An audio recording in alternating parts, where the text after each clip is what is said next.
Hi, good morning, good afternoon, and good night. The Truman Show. My goodness. Anyone ever had the Truman Effect where they're like seriously paranoid and thinking that they're in the Truman Show? I have most of my life. It's a thing, actually. It's actually a thing. It's the thing is about awakening to the true reality, but then having this big ego that interprets it in a way and when I say big ego, let me clarify. What I mean is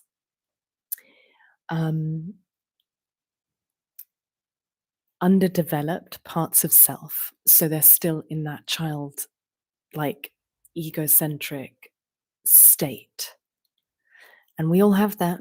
All right, we all have it. Nobody's here. I've gone off the radar, guys. As you can see, I've moved. It happened on Friday, rather unexpectedly, because the plan was Monday. And so it was all a bit of a rush and last minute. And in that, one of my suitcases was stolen. And out of all the things that I own, and all the bags and boxes, it was probably the most sentimental suitcase and a collection of things that I own. So in this particular suitcase were the things that I use every day. All of my toiletries, my hair straighteners, everything that, all my favorite clothes, the clothes that I wear every day, my favorite clothes, my altar. I have an altar with a collection of sentimental, significant things gone. My tarot cards, gone. My gym clothes and trainers, gone. It was all of the things that bring me comfort. And,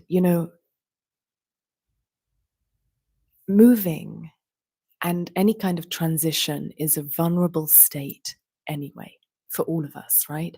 Things are changing. It's not routine, it's not settled or stabilized in our reality. So it's already vulnerable. And then to lose or have not even lose, have stolen from me. So there's this violation as well. And it gave me the impression of like this new area that I'm in, the new neighborhood. It was stolen from the stairwell.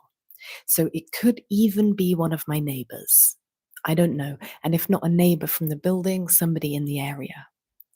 So it's like this, it was a hit. Guys, it was a hit. To already be in a bit of a vulnerable state and then lose the suitcase that really held everything that brings me a sense of safety and stability, gone. And I was alone in this new place, and I really didn't have anyone, and the people that I reached out to weren't available. So it was emotional. Hello, good morning. So that was hard. That was really hard. And let me tell you, my initial reaction was like, Jess, it's just stuff. And I realized that I was completely dismissing, because it is just stuff, ultimately, right? But I've attached quite a lot of meaning, and these things bring me safety and stability. So I was dismissing, first of all, the emotional grief that I was feeling, and the anger and the, I don't know, feeling violated in that way, and in a new place that's supposed to be home, potentially. I sobbed and I sobbed and I sobbed. And the next morning, I then had to go away. I was going away for the weekend for work. So some things are really good. That was really good. I had an opportunity of work in the north, and went really well, I think. I don't know, actually. It's almost sort of uh, how it went isn't of importance. Is it? I don't know what I'm trying to say here, but I'm just going to pin that and maybe we'll come back to it later. Hello. So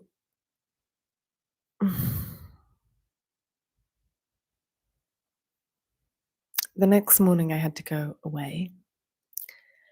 And since regarding the suitcase, I've recovered from the shock and the loss. And now I've just started replacing the items with new ones. And there were some things in there that were irreplaceable, but most of it was. And there were other bags. I've thought about it. There's other bags that I could have lost that would have been much more um, impactful. So these things I can replace slowly. Some of them I needed, like I didn't have a toothbrush for the weekend. Oh, anyway, I'm over it. I'm actually over it. Like there's still little pangs sometimes when I think, oh God, oh, but it's okay. It's ultimately replaceable. And it could have been a lot worse. It really could have been a lot worse. So then at the weekend, I saw a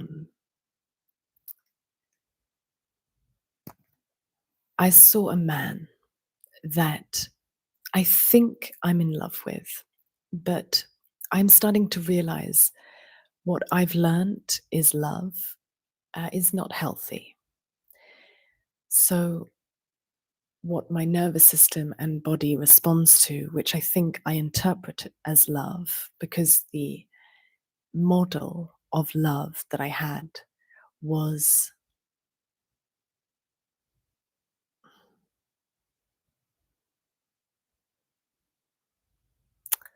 I want the right word here because there's so many words flying through and I'm like,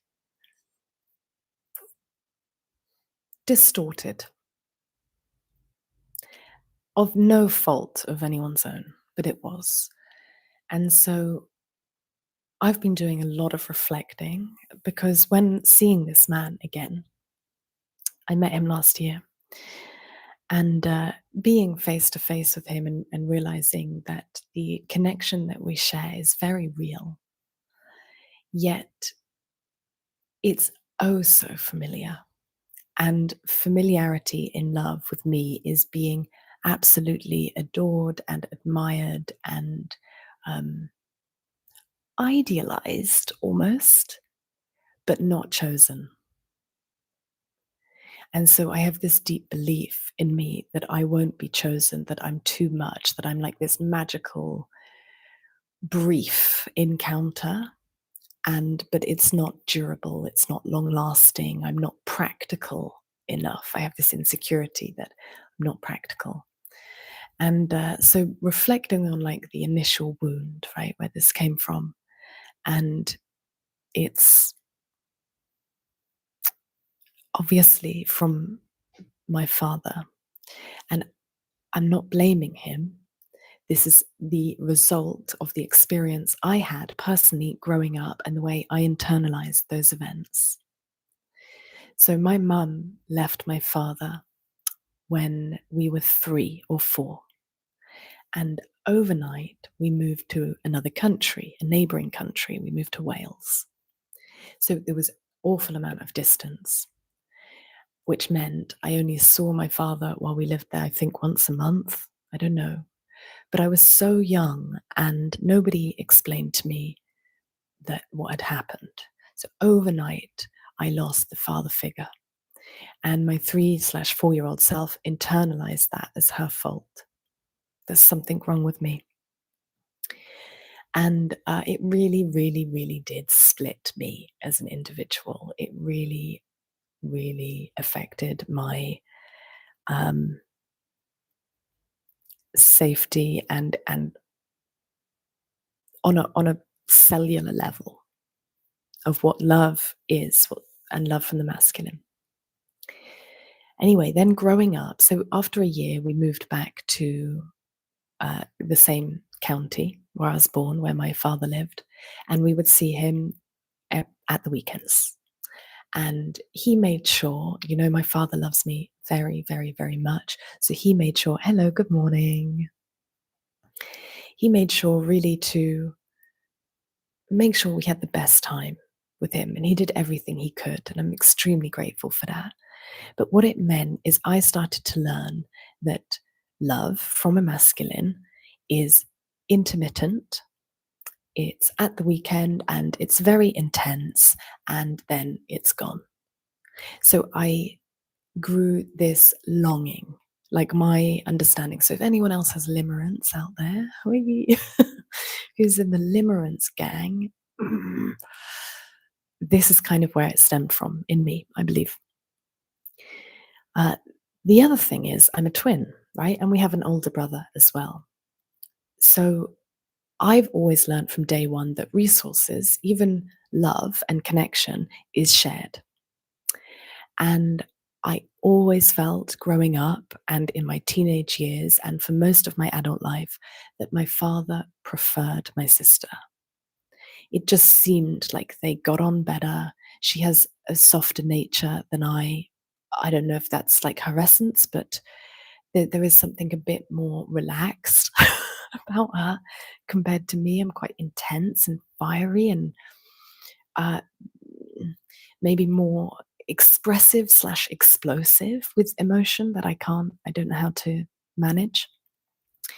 So I always felt, hello, good morning, good morning. He preferred her. I could just tell in the way that he would respond to her compared to the way, good day, that he would respond to me. So it built up another belief in me that not only is love intermittent and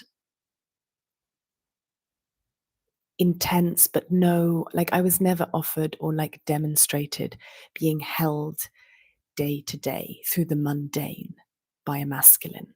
It was always like, yeah, let's go off at the weekend and like da da da da, and then the routine and that sort of normalcy and every day was always provided by my mother. So I didn't have an example of a masculine providing this. So now in my relationships as an adult, I am not attracting men, or I'm not attracted to men, I should say, that provide day to day consistency, reliability, almost being boring in love, like a mundanity to it, a practicality to it. It's always these intense bursts. And then on top of that, I always felt he preferred my sister. So then I'm never chosen. I laugh, but the laugh, you understand, the smile covers up the grief that I'm processing at the moment. So, throughout my life, even as a teenager, I used to experience this with guys, with boys, that they would choose Sita or they would want my sister. Um, I dated a guy in 20s who was actually a friend of my sister's. That's how I met him. And even though we had this really beautiful connection, he came to visit me once at my mum's house while I was staying there for a bit. And he came and he started asking about Zeta a lot. Where's Zeta's stuff? Oh, what does Zeta do?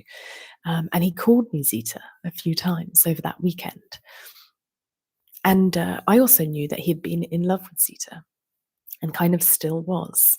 And yet I was putting myself in this position, clearly trying to work out if somehow on an unconscious level, if I can get this guy to change his mind, I can disprove my belief. And then when he was leaving, I like went out to the car to say goodbye, and he rolled down the window and he went, "Bye, Zeta," for like maybe the fourth time that weekend. And I think I laughed. I think I laughed again to probably cover up a cry. And he drove off. And I go back in the house and my mum's there and she's like, "Oh, I can see why he's Zeta's friend." I'm like, "What do you mean by that?" She's like, "Well, and he was asking a lot about Zeta, wasn't he?" And that's where it sort of dawned on me. This isn't probably good for me, this kind of connection, right? So this has kind of followed me my whole life. And when I met this man last year, it absolutely brought up this insecurity because I thought this man is a complete catalyst for me healing my core wound. So thank you. Thank you. Literally, thank you for absolutely loving me and not choosing me because you are absolutely a catalyst and pointing me towards a part in me that I really need to address if I wish to live the life that I want to. My first insecurity is if this guy ever meets my sister, he's going to fall in love with her.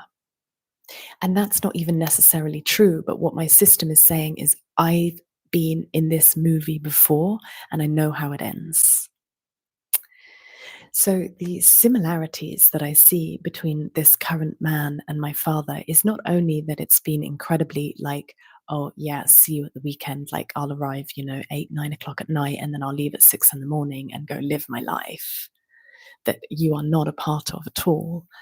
But there's a lot of intense and passion and presence when we're together, although fleeting and brief and completely on his terms. There's more similarities, right? Because this is so multifaceted and layered. Every day is a school day. The best lessons are the hardest. Yeah, I am going through it at the moment. So can't wait to get out the end of this tunnel. I'll tell you that. There's a light at the end of the tunnel. By the way, if I'm being a bit hushed, it's because I live in a new apartment, and although my room is very big, the apartment's small, and I'm just trying not to disturb people too much. And I will not be living here for long, let me tell you that. Never lived in an apartment block before, and after this, I never will. End of. Need I say more? Absolutely balmy. And how many millions/billions in the world live in this kind of setup? It's completely, well, whatever you're into, huh? If you've grown up in it, I suppose you probably don't mind that much, but I don't like it. So, other similarities. um, so, some context, and this might be a trigger warning for people, although I'm not huge on like trigger warnings because we all trigger each other all the time, and that's kind of the point. And we're not supposed to create a world where we don't trigger anyone ever. Okay, so if you're really easily and sensitively triggered, and I'm sure you guys aren't, hello everyone, but this thing where it's like, oh, trigger warning, it's like, guys, let's just take responsibility of our triggers, right? If we're triggered, that is our responsibility. I can't bear this. You shouldn't say that because it triggers me. Sorry. That's your responsibility. In fact, we should be grateful for the people that trigger us. We should, because they're directing us, just like this man is with me, into what's unresolved within us. Okay. And I ain't here for a life of like not growing, stagnancy, repetition. I'm not here for that, even though it seems like so many people don't want to change. And I know it's hard to look at the pain. I know it, but come on, what else are we going to do while we're here? Bloody hell. Anyway, that's my preference, and not everyone's the same. So that triggers me. I get triggered by people getting triggered. So, my father, triggers are a moment to observe feelings which can lead to growth and healing. Completely agree. Yeah. Thank you. So, my father's mother took her own life when he was 11. Catastrophic for the development of an 11-year-old. Catastrophic. Not only did she die, she took her own life. Catastrophic in the development. So he would have internalized that in the way that he did, which then had an impact on the way that he relates to people. And so my experience, so one way that he self-medicated was using marijuana. By the way, just wanna celebrate. I haven't smoked anything in over 2 weeks, and I don't think I'm going to, because of all this crap that I've been through, and this like understanding and new illumination of my codependence tendencies. I think I might have healed. I literally think I might have healed what the addiction was covering up, because I haven't even replaced it. When I've stopped smoking in the past, it's immediately gone to sugar or gone to something else, and I haven't replaced this. I think I healed it. Fascinating. Anyway, we'll see day by day. You never know, but I don't even think about it anymore. So that's cause for celebration. So he used that to self medicate, which meant that he was numbing his emotions, which meant when I was with him, there was emotional distance. Okay, he was emotionally unavailable, and as a child, I could perceive that because when you smoke, you go off in your world, but you're not really in this one, and not as present or um, aware of what this demands. And like with your children who are really sensitive, like that was a whole thing. So he was very emotionally distant. Even though there was a lot of love, I don't take anything. I know that he loved us absolutely and dearly. I know that he didn't want to leave us, and I know uh, his pain. I can really, I carry his pain as well, right? As offspring. So I've been going through healing the father wound the past year or so. And I did confront my father about some things. And it ended up us having a walk in the woods last summer. And we went on this long walk and we even got lost for about an hour. So it was about a 3 hour walk. And through things that I had asked him while I'm in my own process, he suddenly, out of nowhere, opened up to me about the relationships that he had while we were growing up.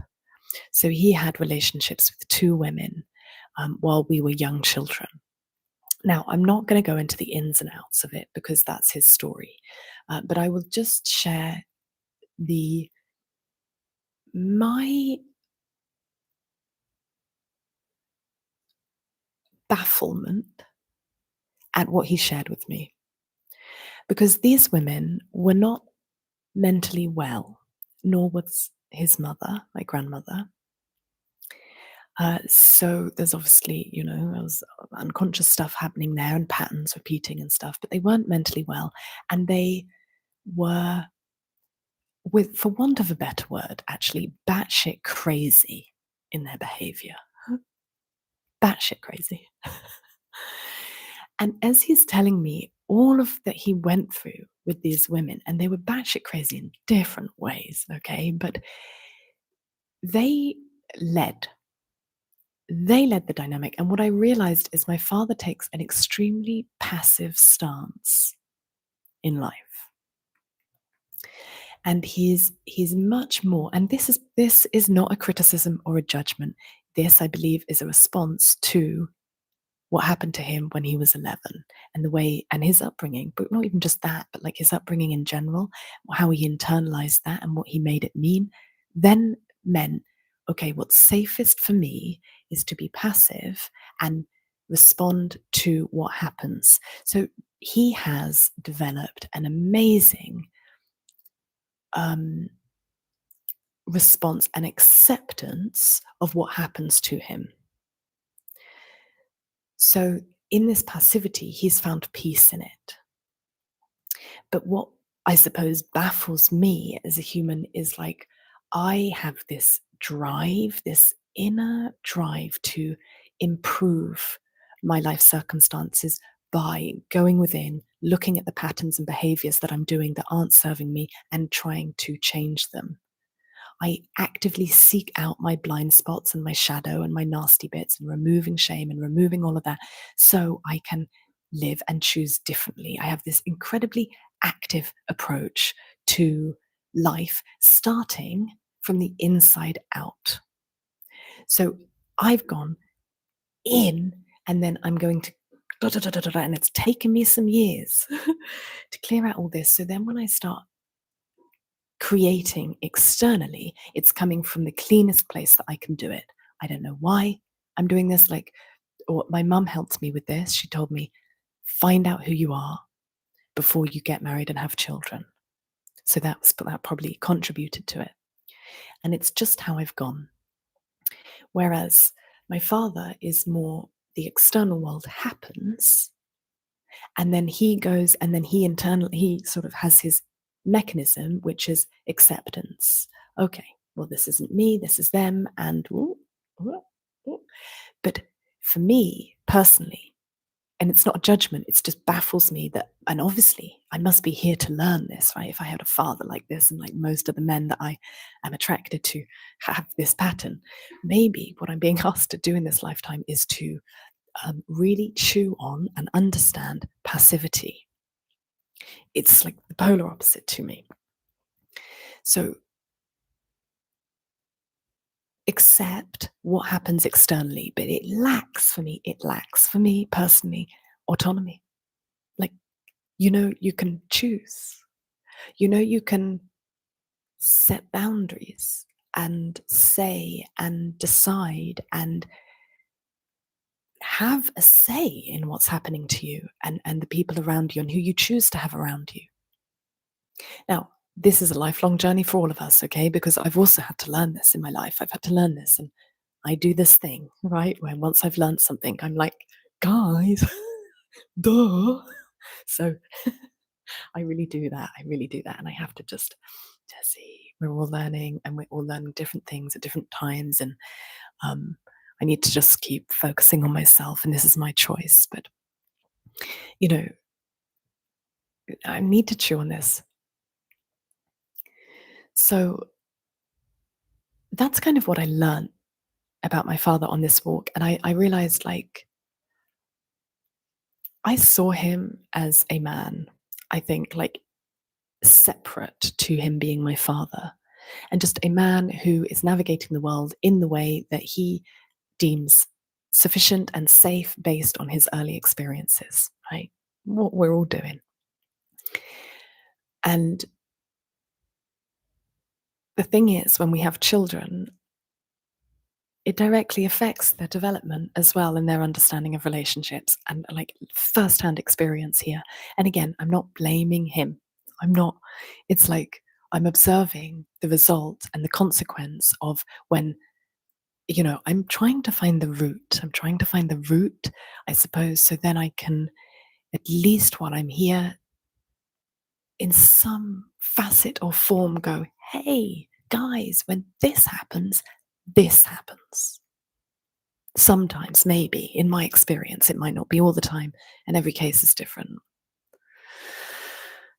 But I do have a nuanced mind that considers different scenarios, so I'm not going to dismiss too much what I've learned and the teaching and the wisdom from it. So this man that I meet and, fires up all of this, we realized together in conversation that he has the same passivity when it comes to women. So the women in his life are the ones that lead. They're the ones that decide. They're the ones that are very practical and functional, and they sort out logistics. And that, for him, is very safe and comfortable and familiar and known. And then when we are together, there's like this of maybe I activate desire in him, but he's not a man to choose desire over functionality. Why? Because it would require him to change. So a relationship with me would require him to change because I'm asking him to be autonomous and to lead his own life, not even necessarily the relationship. Lead for yourself, activate, initiate things.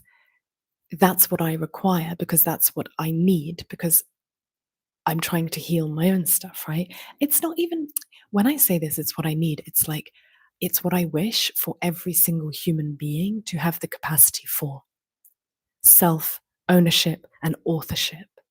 Self authorship. Ooh, that's nice.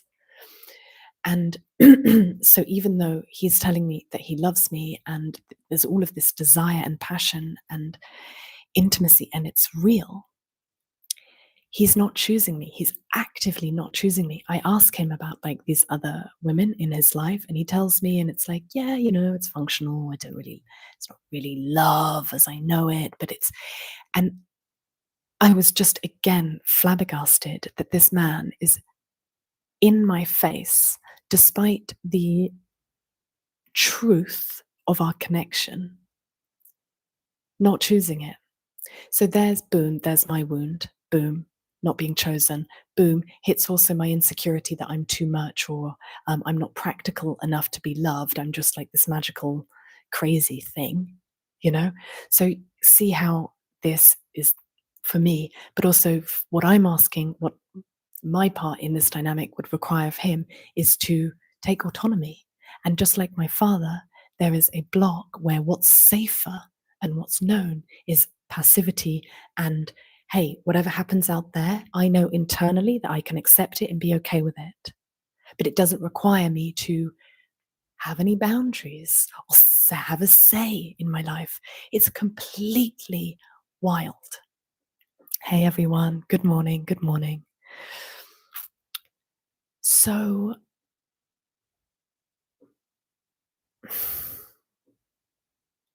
final piece of the weekend. I was really, when I moved into this new place and this suitcase, very sentimental suitcase had been stolen. And I was really at a bit of a loss deeply. I reached out to my sister and she was unavailable all weekend. And I felt very hurt by that, abandoned, because usually who I would reach out to, that person's not in my life anymore. Gone. In fact, that's the reason I moved house. So there's this sort of space of where I would normally reach out to somebody. And so I tried my sister instead, and she wasn't there. And I felt extremely let down by that. On a more like unconscious level, like up here intellectually as my adult, she's busy and that's fine.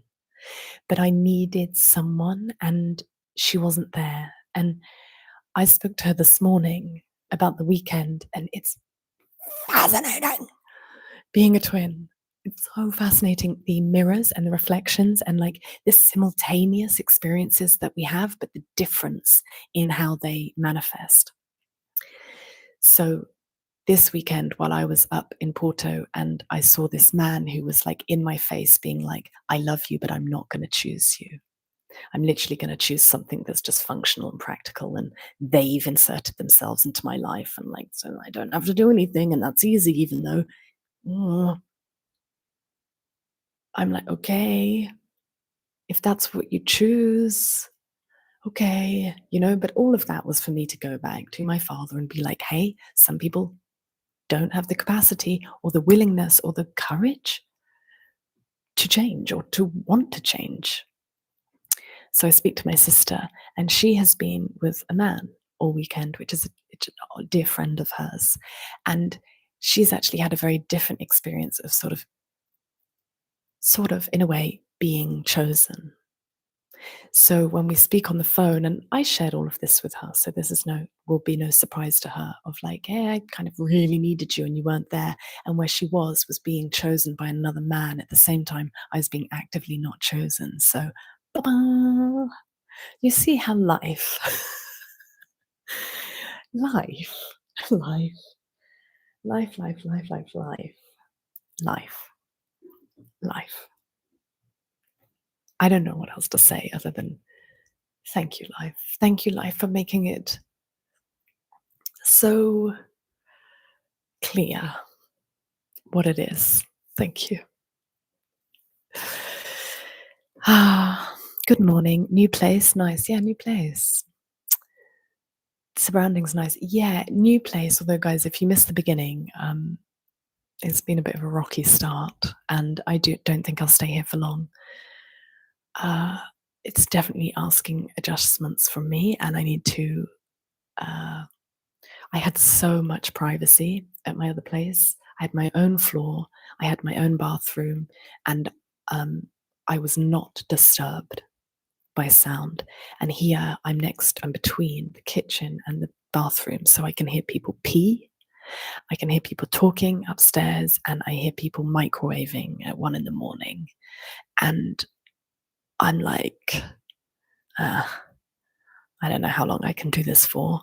But for the meantime, I'm incredibly grateful that this appeared with such ease and so quickly. And for now, I'm very, very grateful. And also, it's like, that thing where you get what you don't want to realize what it is that you want. So it's definitely refining me. Much happier. It feels chaotic. Yeah, it's been a wild weekend, but it's really nice to be back here. Hello, good morning. And an ounce of stability is coming back, slowly but surely.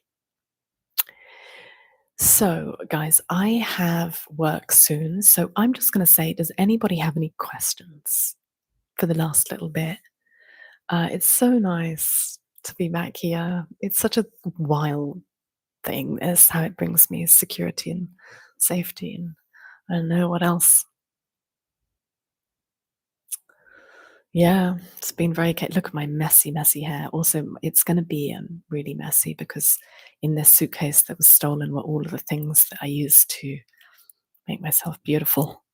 Like, so my hair products and my straighteners and uh, all of that, toiletries, everything.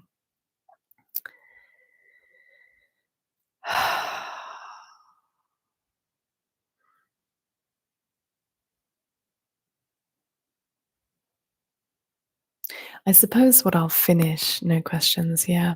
I suppose what I'll finish with is sort of, because I'm still in process and caveat all of this message always, as you guys I think know, not offering conclusions here. I'm sort of giving a summary on what I understand so far, and I think it will change and deepen and evolve. But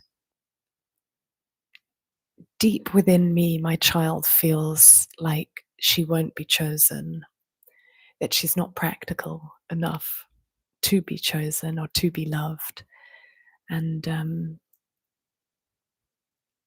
what I really want to sort of declare for her, with you guys witnessing me, thank you, is that um, I am more than deserving to be chosen by a man who values my mysterious nature and potentially impractical way of being. And it will be so honored by them and even um, valued in a way that it adds to their life rather than scaring them. So I will meet a man that my energy does not require them to change to choose me, and that they naturally choose me as I am, who I am, and I'm very, very, very deserving of that. And I can't wait. Big, big hug, guys. Thank you. Yeah, thank you, guys. So much love. Love, love, love, love, love. Amen. Thank you so much, guys, for showing. And see you soon. See you very shortly. I will say, in the description below, there will be the link to my mailing list. Please sign up. I'm going to be a bit more consistent with that. And if you would like mirror sessions, there is a link. Check it out, and we can have some one-on-one if you feel the call. So much love to you all, and have a beautiful day, everyone, and a beautiful life. And even when it feels like we don't, we got this.